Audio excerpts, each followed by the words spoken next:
Well, ladies and gentlemen, the conversation around Assassin's Creed Shadows is heating up as expected, and a lot of people are all of a sudden becoming historians on Twitter. You guys already know how this goes. Anytime something like this happens, you're going to get all the wokies come out on Twitter or on YouTube, and they're going to pretend like they know history. They're going to be all historians, and they Wikipedia'd something, which, by the way, has been edited like 100 times since this entire thing started, but they're going to go and pretend as if they know what they're talking about. Anyway, apparently, the game designer just claimed from Assassin's Creed Shadows that it apparently featured a Japanese monk as a main character originally before they decided to go the route of DEI.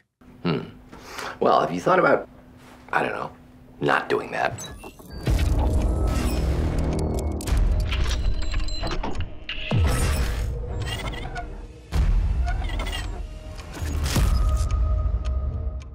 Now, again, ladies and gentlemen, this just leads credence to the argument that none of this was done organically. It almost never is done organically. And that's the sad thing for a lot of characters who are unfortunately black, because what ends up happening is that they're just made simply to grant these companies DEI points. They're never made in good faith. They are never made to be anything other than just DEI shill characters, and that's it. And it's unfortunate, man, because there are so many stories in Africa, so much folklore that has never been touched and never will be touched, because these developers are either too scared or too lazy, or just don't think that they are going to do well enough to make stories from actual Africa. So you're going to have them trying to co-opt everything. And in this case, they're using a known historical figure to try to push their DEI nonsense and claim that it's accurate. So let's get into this article, guys, from That Park Place. But of course, before we do, if you are new here, just consider hitting that subscribe button. I would greatly appreciate it, and like the video to push us out into that YouTube algorithm. Now, the fact that this game featured a Japanese monk,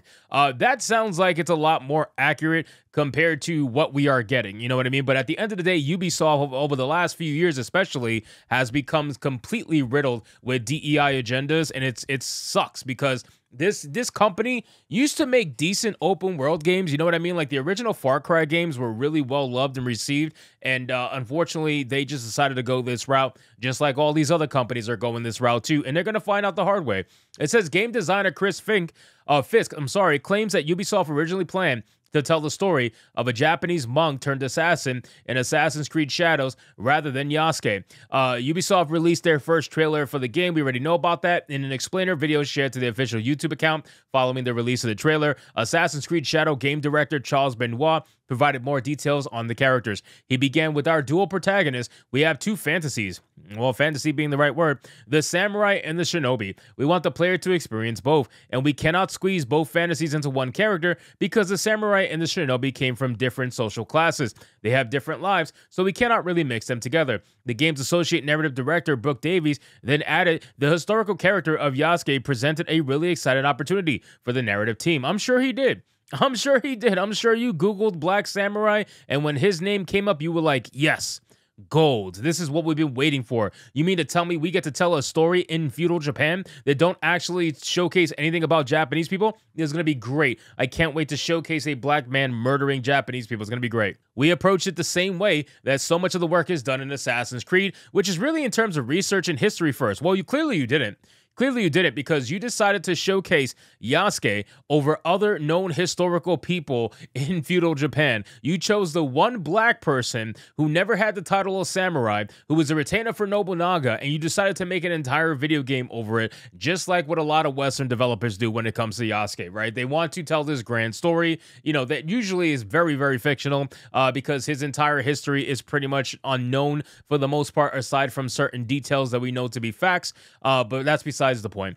And that he had relationships with some of the most interesting people in our setting, like Oda, Nobunaga, the Portuguese, and the Jesuits, which made it very sort of tantalizing and enticing from a narrative perspective to come in and start weaving these facts with story in between. Yeah, you mean weaving these facts with fiction in between. Because if you want to talk about research, if you want to talk about history, if you want to talk about facts, you really shouldn't be doing that in an Assassin's Creed game, because we all know it's historical fiction. Just say you're making shit up. It's perfectly fine. Like, you can use real world names, you can use real world locations, but just admit everything else is fucking made up, and that's fine. I don't think anybody's going to argue with you on that. The problem is that you are trying to pass off that you use Yasuke for anything other than DEI, when I guarantee you did not, because like like this person says in the upcoming article, that there was an original story that was going to be made with a Japanese monk as the lead, and they decided to change it. Of course, Benoit added that the more we read about the character, the more he was inspiring for us. I'm sure he was. He's a foreigner discovering Japan, and we thought it's perfect fit because he's discovering Japan, and you are discovering Japan also. So you thought his history was so amazing that you decided to alter it and make him come off a slave ship? You decided to make him a slave. That's how amazing you think his history is. You decided to lie about it and make him a slave in the upcoming game, a survivor of a slave ship, something that he never was, because you saw a black character, and of course, all of these white leftists that are making this game, the first thing they think in mind when they see a black character is, slavery, you know what I mean? And that's what they decided to do. It's sad. You took a historical character that had no ties to the African slave trade and decided to make him just another victim of slavery. That is just unbelievable strength, stunning, bravery, all that stuff. You're just amazing. Davies then discussed Neo. On the flip side, we have Neo, who comes from the province of Iga, which is a remote mountainous area, fiercely independent and known as the birthplace of the shinobi. So they're very contrasting perspectives that really expose a lot of different sides and facets of the area. Now, let's go into the actual part where it talks about the revelation of the original story. However, this does not appear to be the original conception for the game. Chris Fink, posting under his Infinital Chronicles account on X, revealed that he worked on Assassin's Creed games set in the Sengoku era of Japan back in 2013 and 14 when he worked on the contract at Area Games and Entertainment. Fisk shared a brief synopsis of what Ubisoft was working on when he was working on the game over a decade ago. The plot focused on the young monk Yamauchi Taka as the playable ancestor. Taka means hawk, to coincide with the then naming convention of every playable hero being named after a bird of prey. No idea if that changed with all these newer disjointed games that no longer have Desmond at the core as the core hero that bound everything together.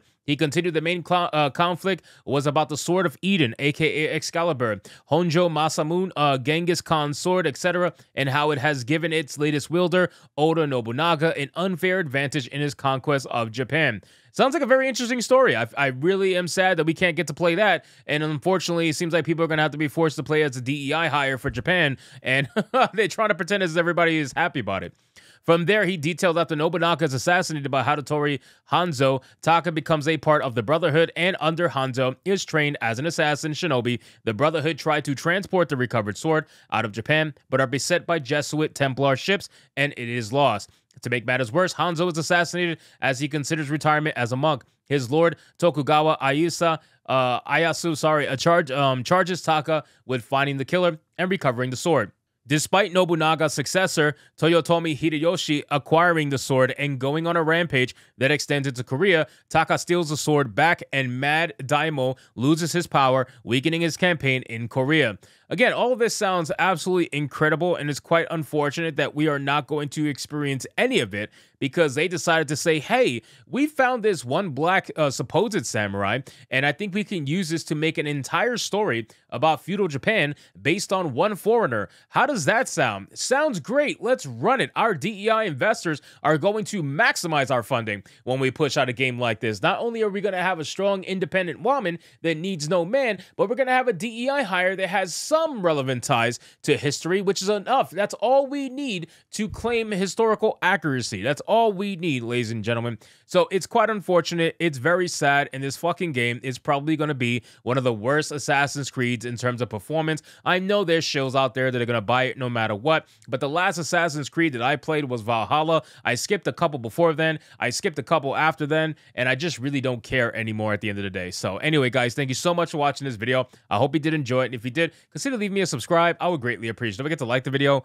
comment, let me know what you thought, and I'll see you guys on the next one. Hypnotic out.